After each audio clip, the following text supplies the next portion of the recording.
The Secret Garden by Frances Hodgson Burnett. Chapter 6. There was someone crying. There was. The next day the rain poured down in torrents again, and when Mary looked out of her window the moor was almost hidden by grey mist and cloud. There could be no going out today. "What do you do in your cottage when it rains like this?" she asked Martha. "Try to keep from under each other's feet, mostly," Martha answered. There does seem a lot of us then. Mother's a good-tempered woman, but she gets fair moithered. The biggest ones goes out in the cow-shed and plays there. Dickon, he doesn't mind the wet. He goes out just the same as if the sun was shinin'. He says he sees things on rainy days as doesn't show when it's fair weather. He once found a little fox cub half drowned in its hole, and he brought it home in the bosom of his shirt to keep it warm. Its mother had been killed near by, and the hole was swum out, and the rest of the litter was dead. He's got it at home now. He found a half-drowned young crow another time, and he brought it home too, and tamed it. It's named Soot, because it's so black, and it hops and flies about with him everywhere." The time had come when Mary had forgotten to resent Martha's familiar talk. She had even begun to find it interesting, and to be sorry when she stopped or went away. The stories she had been told by her ayah when she lived in India had been quite unlike those Martha had to tell, about the moorland cottage which held 14 people who lived in 4 little rooms, and never had quite enough to eat. The children seemed to tumble about and amuse themselves like a litter of rough, good-natured collie puppies. Mary was most attracted by the mother and Dickon. When Martha told stories of what Mother said or did, they always sounded comfortable. "If I had a raven or a fox cub, I could play with it," said Mary. "But I have nothing." Martha looked perplexed. "Can the knit?" she asked. "No," answered Mary. "Can the sew?" "No." "Can the read?" "Yes." "Then why doesn't thou read something, or learn a bit o' spellin'? Thou'st old enough to be learnin' thy book a good bit now." "I haven't any books," said Mary. "Those I had were left in India." "That's a pity," said Martha. "If Mrs. Medlock'd let thee go into the library, there's thousands o' books there." Mary did not ask where the library was, because she was suddenly inspired by a new idea. She made up her mind to go and find it herself. She was not troubled about Mrs. Medlock. Mrs. Medlock seemed always to be in her comfortable housekeeper's sitting-room downstairs. In this queer place one scarcely ever saw anyone at all. In fact, there was no one to see but the servants, and when their master was away they lived a luxurious life below stairs, where there was a huge kitchen hung about with shining brass and pewter, and a large servants' hall, where there were 4 or 5 abundant meals eaten every day, and where a great deal of lively romping went on, when Mrs. Medlock was out of the way. Mary's meals were served regularly, and Martha waited on her, but no one troubled themselves about her in the least. Mrs. Medlock came and looked at her every day or two, but no one inquired what she did, or told her what to do. She supposed that perhaps this was the English way of treating children. In India she had always been attended by her ayah, who had followed her about and waited on her, hand and foot. She had often been tired of her company. Now she was followed by nobody, and was learning to dress herself, because Martha looked as though she thought she was silly and stupid when she wanted to have things handed to her and put on. "Hasn't thou got good sense?" she said once, when Mary had stood waiting for her to put on her gloves for her.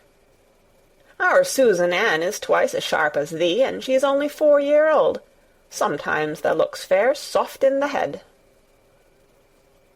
Mary had worn her contrary scowl for an hour after that, but it made her think several entirely new things. She stood at the window for about 10 minutes this morning after Martha had swept up the hearth for the last time, and gone downstairs. She was thinking over the new idea which had come to her when she heard of the library. She did not care very much about the library itself, because she had read very few books, but to hear of it brought back to her mind the 100 rooms with closed doors. She wondered if they were all really locked, and what she would find if she could get into any of them. Were there 100 really? Why shouldn't she go and see how many doors she could count? It would be something to do on this morning when she could not go out. She had never been taught to ask permission to do things, and she knew nothing at all about authority, so she would not have thought it necessary to ask Mrs. Medlock if she might walk about the house, even if she had seen her. She opened the door of the room and went into the corridor, and then she began her wanderings. It was a long corridor, and it branched into other corridors, and it led her up short flights of steps which mounted to others again. There were doors and doors, and there were pictures on the walls. Sometimes they were pictures of dark, curious landscapes, but oftenest they were portraits of men and women in queer, grand costumes made of satin and velvet. She found herself in one long gallery whose walls were covered with these portraits. She had never thought there could be so many in any house. She walked slowly down this place and stared at the faces, which also seemed to stare at her. She felt as if they were wondering what a little girl from India was doing in their house. Some were pictures of children, little girls in thick satin frocks, which reached to their feet and stood out about them, and boys with puffed sleeves and lace collars and long hair, or with big ruffs around their necks. She always stopped to look at the children and wonder what their names were, and where they had gone, and why they wore such odd clothes. There was a stiff, plain little girl, rather like herself. She wore a green brocade dress and held a green parrot on her finger. Her eyes had a sharp, curious look. "Where do you live now?" said Mary aloud to her. "I wish you were here." Surely no other little girl ever spent such a queer morning. It seemed as if there was no one in all the huge rambling house but her own small self, wandering about upstairs and down, through narrow passages and wide ones, where it seemed to her that no one but herself had ever walked. Since so many rooms had been built, people must have lived in them, but it all seemed so empty that she could not quite believe it true. It was not until she climbed to the 2nd floor that she thought of turning the handle of a door. All the doors were shut, as Mrs. Medlock had said they were, but at last she put her hand on the handle of one of them and turned it. She was almost frightened for a moment when she felt that it turned without difficulty, and that when she pushed upon the door itself it slowly and heavily opened. It was a massive door, and opened into a big bedroom. There were embroidered hangings on the wall, and inlaid furniture such as she had seen in India stood about the room. A broad window with leaded panes looked out upon the moor, and over the mantel was another portrait of the stiff, plain little girl, who seemed to stare at her more curiously than ever. "Perhaps she slept here once," said Mary. "She stares at me so that she makes me feel queer." After that she opened more doors and more. She saw so many rooms that she became quite tired, and began to think that there must be 100, though she had not counted them. In all of them there were old pictures or old tapestry with strange scenes worked on them. There were curious pieces of furniture and curious ornaments in nearly all of them. In one room, which looked like a lady's sitting-room, the hangings were all embroidered velvet, and in a cabinet were about 100 little elephants made of ivory. They were of different sizes, and some had their mahouts or palanquins on their backs. Some were much bigger than the others, and some were so tiny that they seemed only babies. Mary had seen carved ivory in India, and she knew all about elephants. She opened the door of the cabinet and stood on a footstool and played with these for quite a long time. When she got tired, she set the elephants in order and shut the door of the cabinet. In all her wanderings through the long corridors and the empty rooms, she had seen nothing alive, but in this room she saw something. Just after she had closed the cabinet door, she heard a tiny rustling sound. It made her jump and look around at the sofa by the fireplace, from which it seemed to come. In the corner of the sofa there was a cushion, and in the velvet which covered it there was a hole, and out of the hole peeped a tiny head, with a pair of frightened eyes in it. Mary crept softly across the room to look. The bright eyes belonged to a little gray mouse, and the mouse had eaten a hole into the cushion and made a comfortable nest there. 6 baby mice were cuddled up asleep near her. If there was no one else alive in the 100 rooms, there were 7 mice who did not look lonely at all. "If they wouldn't be so frightened, I would take them back with me," said Mary.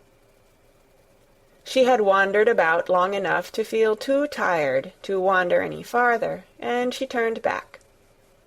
2 or 3 times she lost her way by turning down the wrong corridor, and was obliged to ramble up and down until she found the right one. But at last she reached her own floor again, though she was some distance from her own room, and did not know exactly where she was. "I believe I have taken a wrong turning again," she said, standing still at what seemed the end of a short passage with tapestry on the wall. "I don't know which way to go. How still everything is." It was while she was standing here, and just after she had said this, that the stillness was broken by a sound. It was another cry, but not quite like the one she had heard last night. It was only a short one, a fretful, childish whine, muffled by passing through walls. "It's nearer than it was," said Mary, her heart beating rather faster, "and it is crying." She put her hand accidentally upon the tapestry near her, and then sprang back, feeling quite startled. The tapestry was the covering of a door which fell open, and showed her that there was another part of the corridor behind it, and Mrs. Medlock was coming up it with her bunch of keys in her hand, and a very cross look on her face. "What are you doing here?" she said, and she took Mary by the arm and pulled her away. "What did I tell you?" "I turned round the wrong corner," explained Mary. "I didn't know which way to go, and I heard someone crying." She quite hated Mrs. Medlock at the moment, but she hated her more the next. "You didn't hear anything of the sort," said the housekeeper. "You come along back to your own nursery, or I'll box your ears." And she took her by the arm, and half pushed, half pulled her up one passage and down another, until she pushed her in at the door of her own room. "Now," she said, "you stay where you're told to stay, or you'll find yourself locked up. The master had better get you a governess, same as he said he would. You're one that needs some one to look sharp after you. I've got enough to do." She went out of the room and slammed the door after her, and Mary went and sat on the hearth-rug, pale with rage. She did not cry, but ground her teeth. "There was someone crying, there was, she said to herself. She had heard it twice now, and sometime she would find out. She had found out a great deal this morning. She felt as if she had been on a long journey, and at any rate she had had something to amuse her all the time, and she had played with the ivory elephants, and had seen the grey mouse and its babies in their nest in the velvet cushion. End of Chapter 6. Read by Kara Schallenberg on January 18th, 2006, in Oceanside, California.